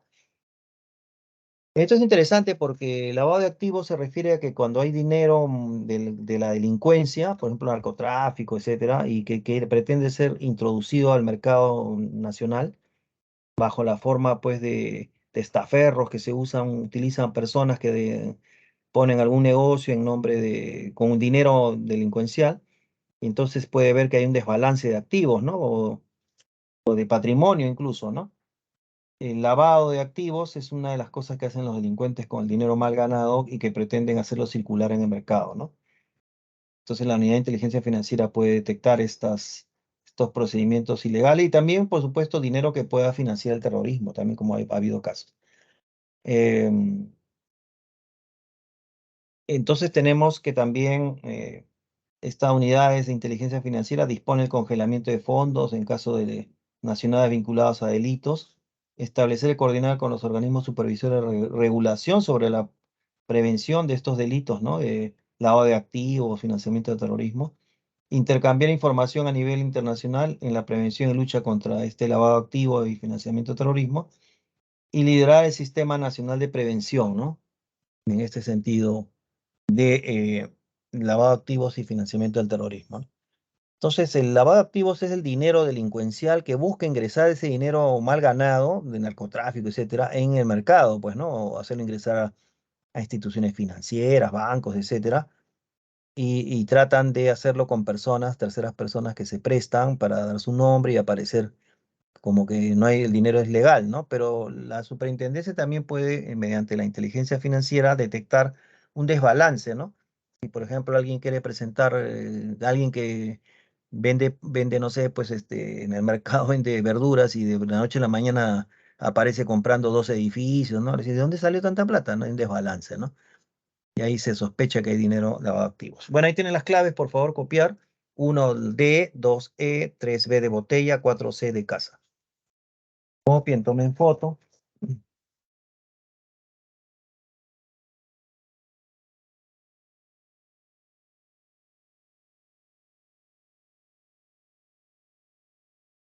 Bien, me imagino 1D, 2E, 3B de botella, 4C de casa. Copien, queda pocos minutos ya para ver si puedo resolver algunas. Imagino que ya han tomado foto por lo menos. Bien, vamos a tratar porque quedan 3 minutos. A ver si ya terminamos. La Contraloría General de la República es el órgano superior del Sistema Nacional de Control y tiene como máxima autoridad el Contralor, ¿no? El General de la República. Sobre este funcionario podemos afirmar que la letra D, 3 y 4, que 3 es electo por la Comisión Permanente del Congreso y 4 su designación es por un periodo de 7 años. Las otras son falsas. Bueno. Ejercicio 2, el Banco Central de Reserva. El Perú es una institución encargada de preservar la estabilidad monetaria. En relación a sus otras funciones, se establezca el verdadero o falso, ¿no? De los enunciados, la letra E. Verdadero es uno, que administra, el Banco Central administra reservas y créditos internacionales. Falso es la 2, que supervisa y fiscaliza operaciones de deuda pública. Eso lo hace la Contraloría, ¿no? No lo hace el Banco Central. 3, y que sí es verdad, informa periódicamente el país sobre las finanzas nacionales. Y 4, que es falso, que regule y supervisa el sistema financiero, porque eso lo hace la superintendencia, no el Banco Central. 3, durante el desarrollo de investigaciones a organizaciones delictivas en casos relacionados o vinculados a lavado de activos, la unidad de inteligencia financiera dispone oportunamente la letra B.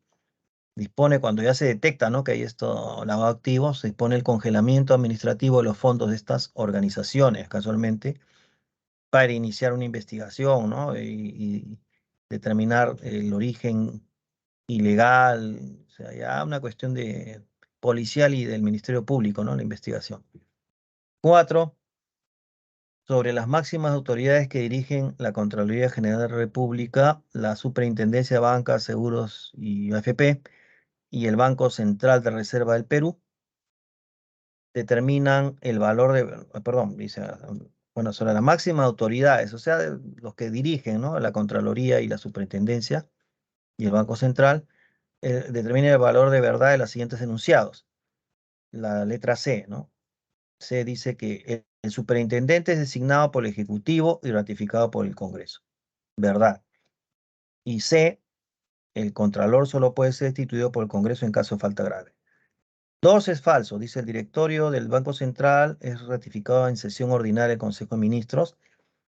Y es falso más bien porque el directorio está conformado por 7 integrantes designados por el Poder Legislativo 3 y Ejecutivo 4, ¿no? De ellos.